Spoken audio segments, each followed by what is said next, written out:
just another work day at the lab. And after working a 14-hour day and bringing home a nanoscopic $122.96, after Uncle Sam gets his cut, it dawned on me that 20 whole years of my life had gone by. Wait a minute, what am I doing? Look at me, throwing away my precious life when I should have been aiming for the stars. Rich people don't trade their time for money. It's time to wake up and do this. One time for your mind.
Hi, welcome back to another edition of One Time for Your Mind.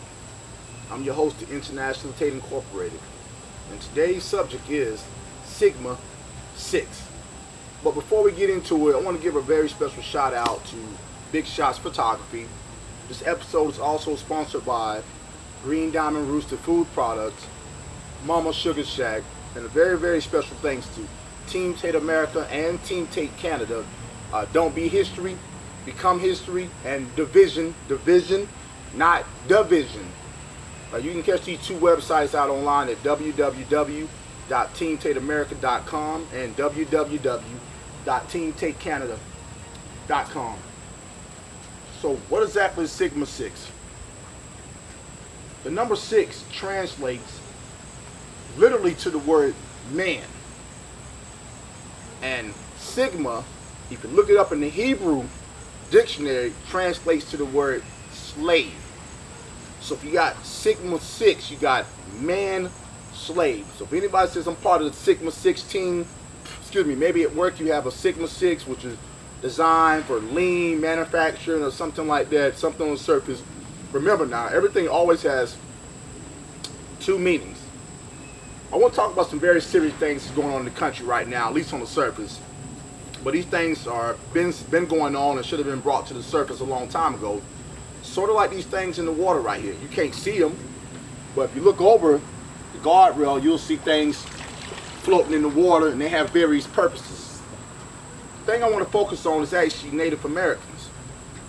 Everybody's all on its way. See Washington Redskins and changed their name to the Washington football team for right now. Kansas City Chiefs, y'all are next. The Seminole Indians in Florida, and I can go on and go on. There's one franchise of a ball that said we're not changing our name at all, and it's the Atlanta Braves. If you know a thing about Georgia, you know that's home to Stone Mountain, and that's a whole other episode in itself right there. But they're also home to a place in Elberton, Georgia called the United States Stonehenge. There's something like Stonehenge, but it's in Elberton, Georgia, where they there's some hieroglyphs or something, some rocks that's erected in the likeness of whoever. Nobody knows who built it or what was built for. But if you go down there, I've been down there before, you can see inscriptions, and it's talking about keeping humanity, the population of humanity, under a certain amount of people. And with this vaccination and with the C virus that's going on, I think they're right on course to take care of these things right there. Back to the Native Americans. The land of Lakes butter. Been around for quite some time. The butter tastes okay. Let's be honest here. They had a Native American in their logo as well. Right in the O. Secretly, during the midst of all this, they seen what was coming. They done took the Native American off the butter. Oh, right. But how many of y'all know what her name was? Her name was Mia. M-I-A, or abbreviated as Missing in Action. The exact same thing that happened out here. These people are playing games out here with you. If you do your history, if you don't pay attention to history, you'll be destined to repeat it. This is not a game out here. I try to bring you the most up-to-date, realistic news that mainstream media isn't covering. Because we all know, like this water, it's like a basket thing. If it's not benefiting them, then they don't want to cover it. So they don't. Very, very biased. There's been people who's exposed. I'm not even going to say their names because, like I said, this is not their platform. But there's news reporters saying the exact same thing as the other news media. It's almost as if it was scripted. That's right, because it is scripted. And if it's a script, who's reading the script? You, the actor. You're acting out in a play or a movie and you're not getting any credits for it. We've seen this line before, we've seen the movie before, and we've heard the music before. When the music stops though, are you going to have a chair to sit down in? A lot of y'all aren't. Because a lot of people are lost. And lost doesn't mean physically out in the wilderness somewhere. Lost can be mentally, because if you're mentally lost, then so shall it be. And to give you a perfect example. If a person is pronounced dead at the scene, who has to come out there and pronounce them dead? The coroner, as in eye, like coronary artery. They have to go out there and see what's going on. Well, if the person is a bag of meat, shouldn't they go straight to the morgue from that point? That's where things get weird. No, they go right to the hospital after the coroners pronounce them dead, time, date, location, and giving some kind of synopsis of why they passed away. They then take the $2,000 ambulance ride to some hospital facility somewhere. They process the body, then call next of kin. If there's any body parts, it's probably gone at that point. Then they send them down to the morgue. All out of the meter's ticking, taking money off of it. And then you have to go to this expensive funeral, $10,000 plus, just to put a shell of a person in the ground. And then that's usually it. You have some food, talk with some family, and you go on. Occasionally somebody might put some flowers by the grave. Give people their flowers while they're alive. If people are passing away all the time, and people are like, I should have said sorry to that person, or I love you, or something like that. Tomorrow isn't promised for anybody, so give people their flowers while they're alive. This is a message to the people listening to me right now. You're born with two dates in mind, your birth date and your death date. And in between that is a dash, your line. That's your life. Hence the term lifeline. It costs to be born, it costs to live, and of course, can't even die without debt. When you die, somebody's in debt somewhere, and you're indebted to society to pay that back. What if you don't have any next of kin? Somebody has to pay for that. And guess what? A lot of times it's the people who aren't kin to the people who's deceased. I'm not going to sugarcoat anything. You know, this is a path we all have to go down this path one day. Death. I just don't want my life to be in vain. I want to leave a legacy behind, and the people listening to the sound of my voice should also want that. Speaking of the hospital, there's only two professions out here that get to make mistakes and it goes away. That's the doctors and, believe it or not, law enforcement. They literally bury their mistakes. You ever heard of a story where somebody's on the operating table and the doctor says, oh, oops, they done pinched something or cut something by accident and the person flatlines and they can't revive them? Tell the nurse to write down whatever it is and send them all to the morgue and that's it. it's too much paperwork out there that's missing and messed up because somebody didn't put the right thing down, and now people are investigating now. How did my loved one pass away? And when they see the paperwork, it's something completely different. A lot of times here recently, they've been listed as a C virus. Person could have hung from a tree. It's a C virus. Car accident, C virus. You get what I'm saying? I can't even say the term because if I do, they might pull this particular episode off the platform. Let me leave y'all with some nuggets here.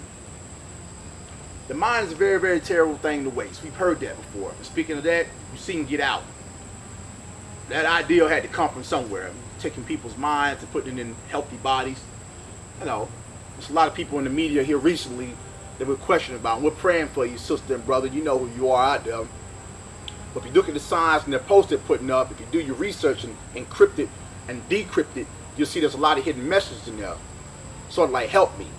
Now, like I said, one of the recent celebrities posted that, and I went and decrypted it, and it says literally, please help me in there. Let y'all go figure that one out for yourself right there. If you hear any ringing in your ear, don't be quick to go to the hospital right away. It may not be tinnitus. If your ears are ringing, that's actually a sign to you that your brain has been reset. When it's working on something and it can't fix it, it literally resets itself. That's already programmed in there by the maker. Thank for us, right? So next time you hear ringing, look at it as a sign of being reset. And go pick up a book when it gets done ringing before you go pick up some medication in your medicine cabinet trying to figure out who and what it is. Sleep is the cousin of death. We've heard this before. And whether you stay up all night long or on some type of drugs or something to keep you up all day long, eventually your body's going to go to sleep. You don't even have to close your eyes to go to sleep. It's going to happen. But if you so happen to go to sleep at nighttime like most people do, between the early mornings of 3 and 4 p.m., the average person actually passes away. There's more people that pass away between 3 and 4 p.m. than any other time of the day. Hence the term, sleep is the cousin of death. And one of the reasons why between 3 and 4 o'clock in the morning is because that's when your body is actually at its weakest. It's being repaired. That's why you need the 8 hours, quote unquote, to repair the body, mentally and physically, and also spiritually, if you want to throw that in there for good measures. Science also says that a person that has bad handwriting is usually a sign of actually intelligence because their mind is thinking faster than their hand can write. Ladies and gentlemen, that's all I really have for today. It's sweating out. I'm sweating out here. I'm at the actually jump back in the pool. But don't get washed away by this episode. I'm your host, International Tate Incorporated. 3 times for the mind, 3 times never get left behind. I'm out of here. Thank you.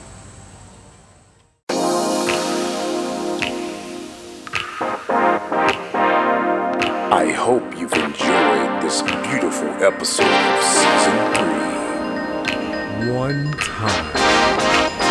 One time for your mind. One time. Prepare to be enlightened.